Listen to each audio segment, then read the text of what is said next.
Assalamualaikum warahmatullahi wabarakatuh. Kembali lagi bersama saya Tita, dan di sini pertama-tama saya ingin mengucapkan selamat dan juga semangat berjuang kepada rekan-rekan yang sedang menjalani tahap seleksi sekolah kedinasan ataupun ikatan dinas. Semoga apa yang teman-teman perjuangkan mendapatkan hasil yang sesuai dengan pengorbanan dan perjuangan teman-teman, dan juga bisa menjadi salah satu dari calon aparatur sipil negara yang berhasil di angkatan 2021 ini. Yang kedua, saya ingin mengungkapkan ataupun juga membagi berita yang saya dapat dari sosial media bahwa menurut info terbaru dari BKN, untuk CAD CPNS tahun 2021 ini ada sedikit perubahan yang krusial dari tahun-tahun sebelumnya, yaitu dengan adanya sistem face recognition. Apa itu face recognition? Adalah algoritma facial recognition,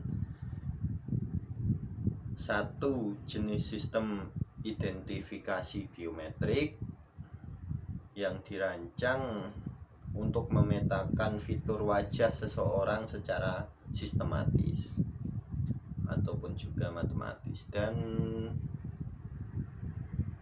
kenapa hal ini sangat diharuskan dan harus dilakukan untuk tahun 2021 ini?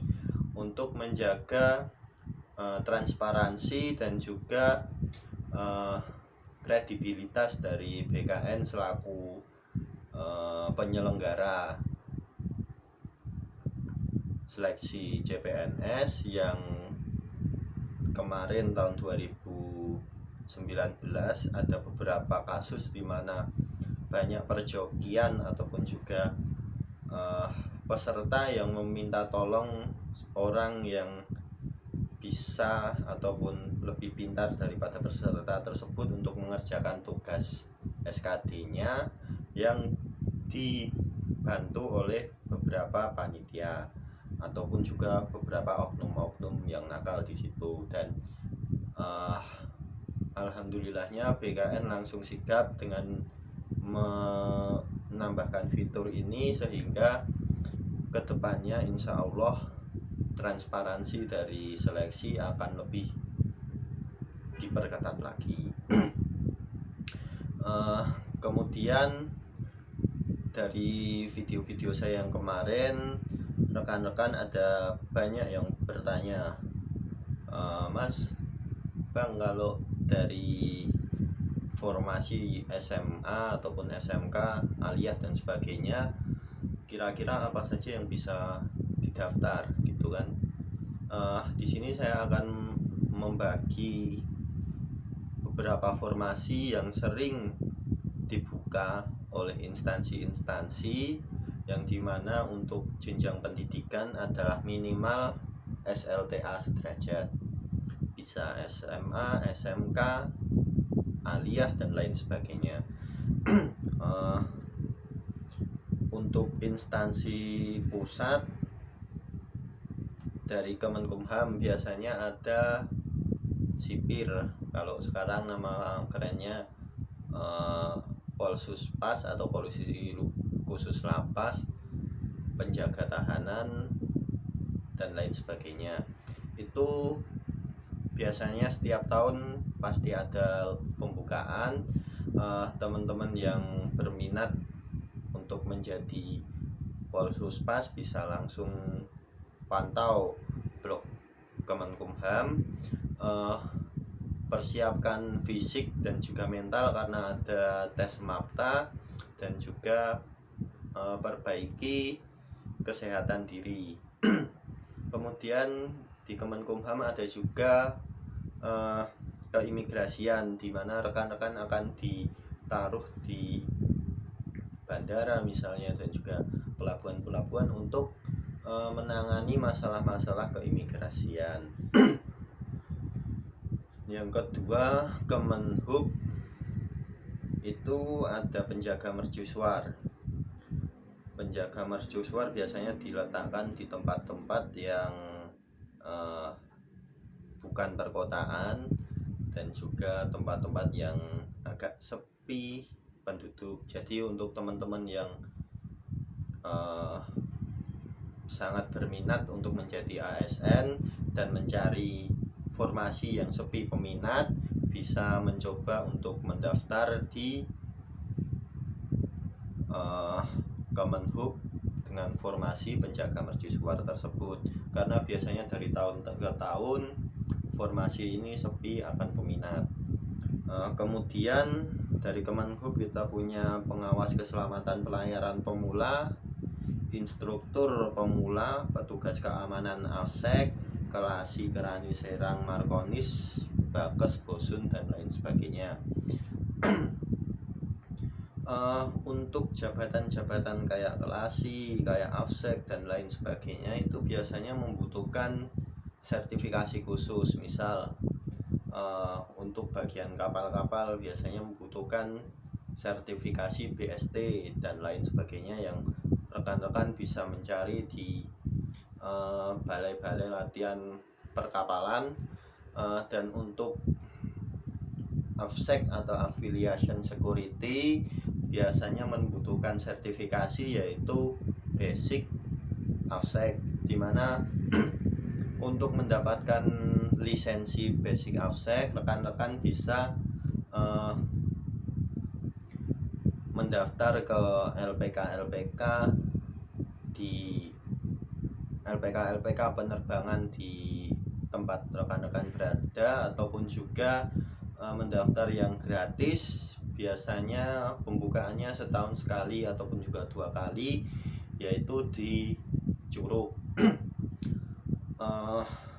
Untuk yang ketiga, kita mempunyai Basarnas dengan formasi rescuer, Kelasi, Kerani, Markonis, dan juga Serang.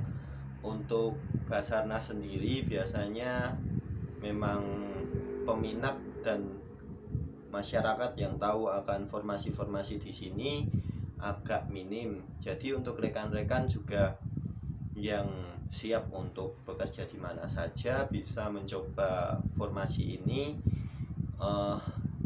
Dan untuk rekan-rekan yang memiliki jiwa patriotis ataupun juga bercita-cita untuk menjadi TNI, sangat disarankan untuk menjadi seorang rescuer, karena nanti kita bertugas bersama dengan TNI, entah itu darat, laut, dan udara. Kemudian Bakamla seperti yang lain, jelas kalau instansi-instansi laut yang dibutuhkan adalah Serang, Kelasi, Kerani, dan juga Markonis. Untuk BNN ataupun Badan Narkotika Nasional, dari tahun ke tahun itu yang sering muncul adalah pawang anjing. Untuk pawang anjing sendiri kita juga membutuhkan sertifikasi, entah lupa apa namanya, tapi rekan-rekan nanti bisa langsung lihat di blog instansi tersebut. Kurang lebih harga untuk pembuatan sertifikasi adalah di bawah 5 juta, jadi agak terjangkau teman-teman.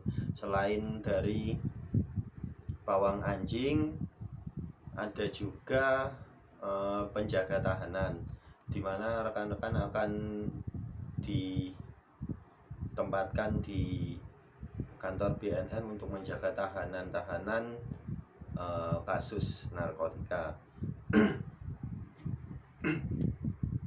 Kemudian nomor 6 ya, berarti ada Kejaksaan Agung, di mana tempat saya mendaftar kemarin. Kalau di kejaksaan yang sering keluar itu pengawal tahanan. Untuk formasi lain itu ada pengadministrasian barang bukti dan juga pengemudi pengawal tahanan. Untuk untuk pengawal tahanan dan pengadministrasian barang bukti, semua sebenarnya itu membutuhkan sertifikasi komputer. Dimana karena salah satu ujian SKB adalah ujian komputer, jadi rekan-rekan harus memiliki minimal sertifikat komputer dasar. Kemudian yang untuk pengawal tahanan maksud saya itu harus memiliki sertifikat bela diri, dan nanti harus waktu SKB mempraktekkan kemampuan bela dirinya. Untuk rekan-rekan yang merasa ingin mendaftar di pengawal tahanan bisa mengikuti les ataupun juga kursus bela diri terlebih dahulu untuk mengetahui dasar-dasar dari bela diri yang akan rekan-rekan tampilkan. Untuk pengemudi jelas yang paling penting adalah SIM A, dan kita akan diminta untuk tes mengendarai roda 4 entah itu mobil ataupun juga mobil tahanan. Kemudian kementerian berikutnya adalah Kementerian ESDM, di mana biasanya di sini membutuhkan pengamat gunung api yang rekan-rekan memiliki pengetahuan ataupun juga minat untuk menjadi pengamat gunung berapi aktif, bisa mencoba mendaftar di formasi tersebut.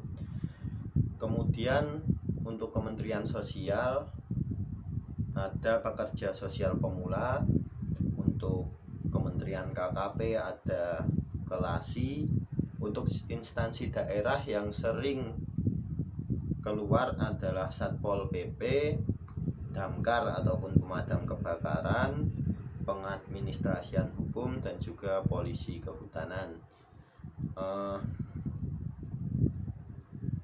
Untuk apa yang saya sampaikan tadi itu hanya beberapa gambaran formasi-formasi untuk lulusan SLTA, SMA alias derajat SMK.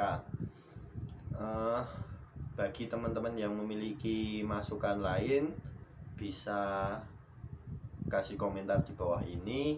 Kita akan rangkum dan bikin video yang kedua. Kalau ada salah kata dalam saya menyampaikan informasi mohon dimaafkan. Kalau ada kurang mohon untuk dilengkapi dan salahnya dikoreksi. Akhir salam, wassalamualaikum warahmatullahi wabarakatuh.